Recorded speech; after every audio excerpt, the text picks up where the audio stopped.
తరువాత అమ్మా నేను నీకు థ్యాంక్స్ చెప్పాలమ్మా. ఎందుకురా? ఎందుకంటే శక్తిని నాతో పాటు ఆఫీసుకి తీసుకువెళ్ళమని నువ్వు చెప్పిన రోజున నేనెంతో సంశయిస్తూ సరే అన్నాను. కారణం ఏమిటంటే తను చదువుకున్నా తనకి ఇంటి పనుల్లో ఎక్కువ ఆసక్తి ఉంటుంది, అలాంటి అమ్మాయి ఆఫీస్కి వచ్చి ఎలా రాణిస్తుంది అని నేను అనుకున్నాను. కానీ నా అంచనాల్ని తారుమారు చేస్తూ చేరిన కొద్ది రోజుల్లోనే శక్తి నాకు ప్రేమ్కి పాఠాలు చెప్పేంత స్థాయికి ఎదిగింది. వ్యాపారంలో నమ్మకం అవసరమే, కానీ ఆ నమ్మకం గుడ్డి నమ్మకం అయిపోయి అవతల వాళ్లు మనం మోసగించేదాకా చెయ్యకూడదు అన్న విషయాన్ని నేను శక్తి నుంచే నేర్చుకున్నాను. అంతెందుకమ్మా, మన ఆఫీసు మేనేజర్ రావులేడు, అతన్ని మనం అందరం నమ్మకస్తుడు అనుకున్నాం కదా. ఆ నమ్మకాన్ని మనం అందరం నమ్మి అర్హతకు మించి బాధ్యతలను అతనికి అప్పచెప్పాం. కానీ ఆ నీచుడు ఏం చేశాడో తెలుసా? అందినంత అవకాశాన్ని అడ్డు పెట్టుకుని దోచుకున్నాడు మొత్తం. ఈ విషయం శక్తి చెప్పేదాకా నాకు తెలియదమ్మా. చేరిన కొద్ది రోజుల్లోనే ఇంత బాగా చూసుకుంటూ ఉంటే ముందు ముందు బిజినెస్ ని ఇంకా ఎంత బాగా డెవలప్ చేస్తుందో అనిపిస్తుందమ్మా.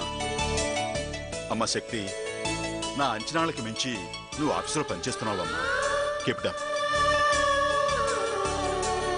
సర్వా, శక్తి నువ్వు తక్కువ అంచనా వేసావేమో గాని నేను మాత్రం వేయలేదు. మనిషికి ఏకాగ్రత ఉండాలే గాని ఎక్కడైనా రాణిస్తారు. దీని విషయంలో కూడా అదే జరిగింది.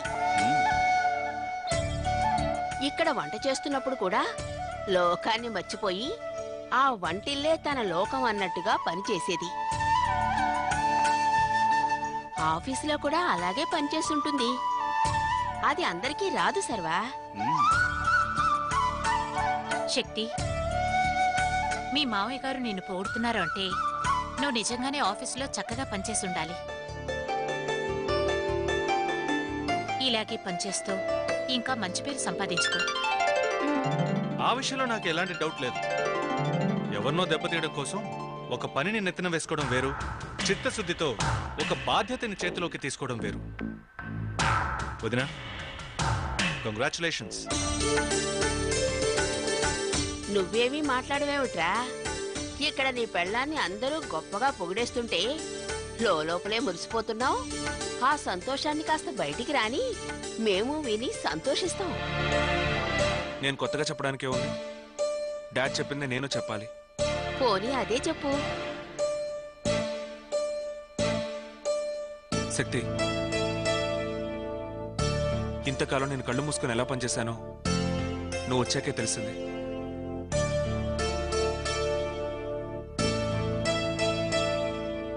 విశ్వాసమే నా ఊపిరన్నట్టుగా పైకి నటిస్తూ వెనకాల గోతులు తవ్వే రావు లాంటి వాళ్ళు ఉంటారని నీ వల్లే తెలుసుకోగలిగాను. Thank you.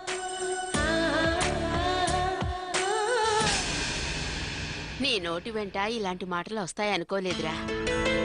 పోన్లే, దాన్ని ఇప్పటికైనా అర్థం చేసుకున్నావు.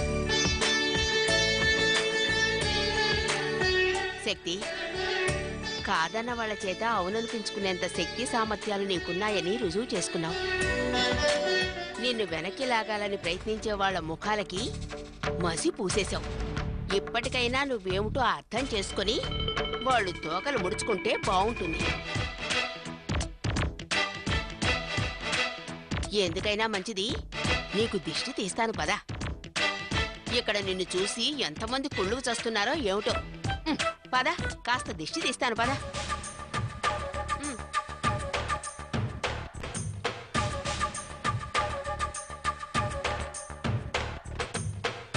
మెస్వాక్ టూత్ పేస్ట్ మమత